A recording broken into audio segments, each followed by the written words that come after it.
Hey guys, my name is Christian Taylor. Welcome back to CraylerMade, where I like to talk about all things online branding and marketing. So Mailchimp recently released a website builder. They sent me an email like, yo, hey Christian, we got a website builder that's now in beta.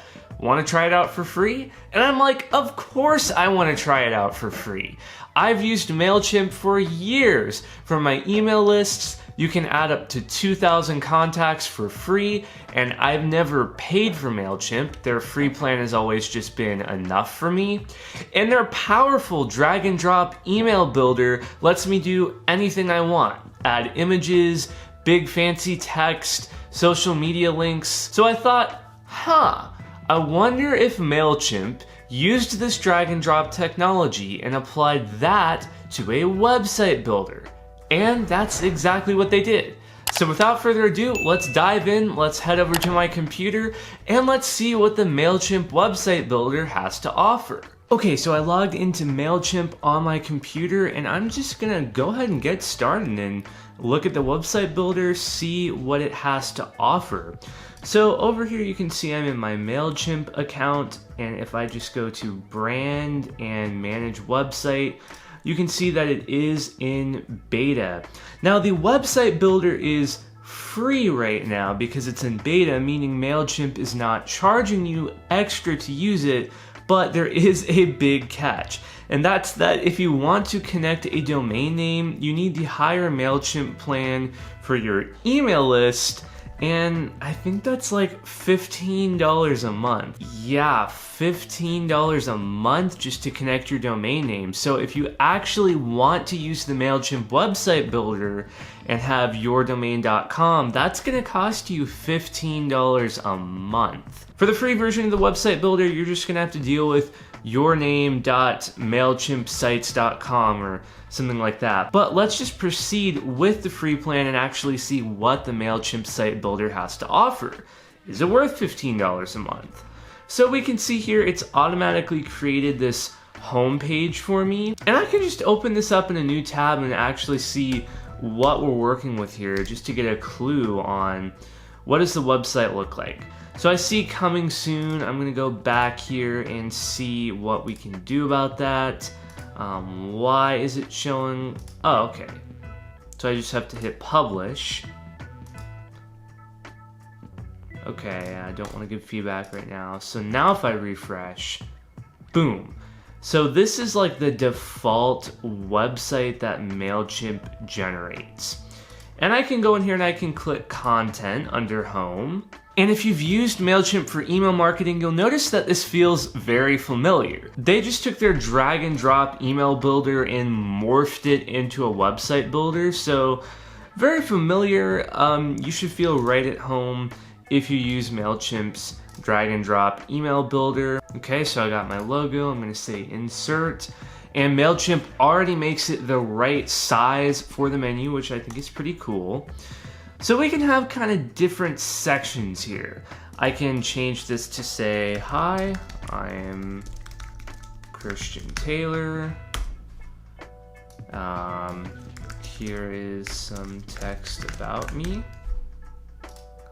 Then I don't really want the subscribe button, so I'm just gonna delete it. Now something's going on here in the background. There's like this little subtle image here.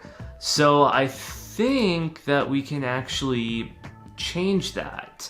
You know what, let me just use this. It doesn't really make sense for the website, but it gives us a clue that we can have some kind of background here. Or actually, you know what, I'd rather just have a color. So I can select a color here. I can select like maybe let's do like a nice brown. Yeah, a nice brown like that. And then I'm going to change this text color to white. There we go, okay. About section, and we got a picture here, so maybe I can have my picture, click this image thing, have my profile picture. Oh, and that's not what I wanted to do. Okay, I removed a section. To restore it, click the design tab. What? Okay. Well, where's the design tab? Mailchimp?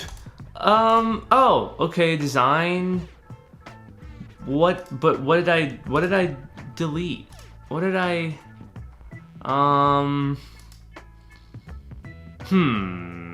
restore. Hey, it's back. Okay, so how do I, oh, here's the image I wanted to change. Okay, click replace.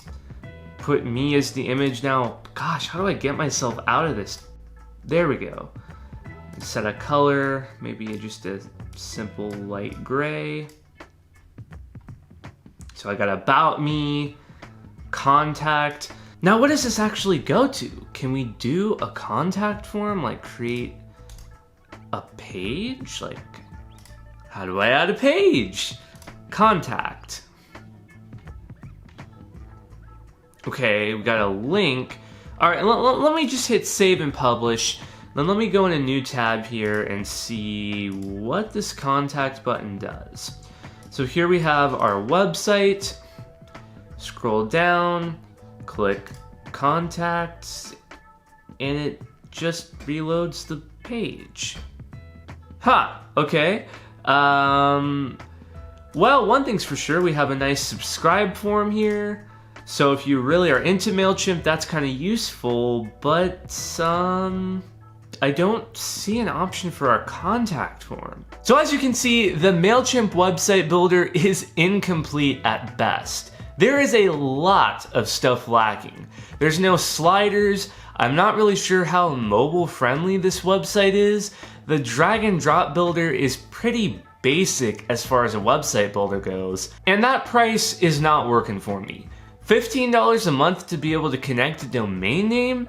Now look, if you already pay for this $15 a month plan for email marketing and you just want a super basic website and you're really comfortable with the drag and drop builder that Mailchimp gives you for emails, then I think maybe this website builder will be a fit for you. But if you love Mailchimp and you were thinking of subscribing just because of their website builder, don't do it.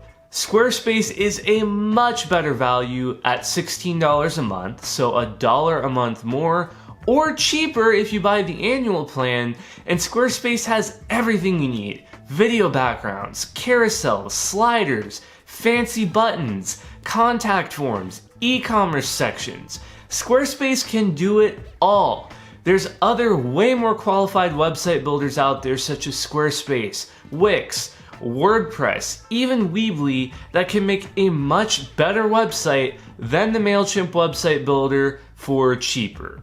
The only case where I would use the Mailchimp website builder is if you just need a very simple landing page to collect leads. Like you want people to subscribe to your email list, you could create a super simple page for that if you're already paying the $15 a month. And Mailchimp has been doing basic landing pages for years. So I think they just took that and they're like, yeah, let's just take that and our drag and drop email list builder and just boom, website builder. But Mailchimp, I'm not letting you off the hook. It's not that easy and there is a lot of stuff missing. This is not ready. This is not complete. And I think Mailchimp has a solid year plus of work to do before I think this is going to be developed enough for me to take another look at it and possibly recommend it as a viable option. So what do you guys think? Are you going to give the Mailchimp website builder a shot, or are you using something else? I'd love to know your thoughts in the comments down below, and if you like this video, do be sure to hit that subscribe button and click the bell so you don't miss when I release new videos. With that said, I will catch you guys next time.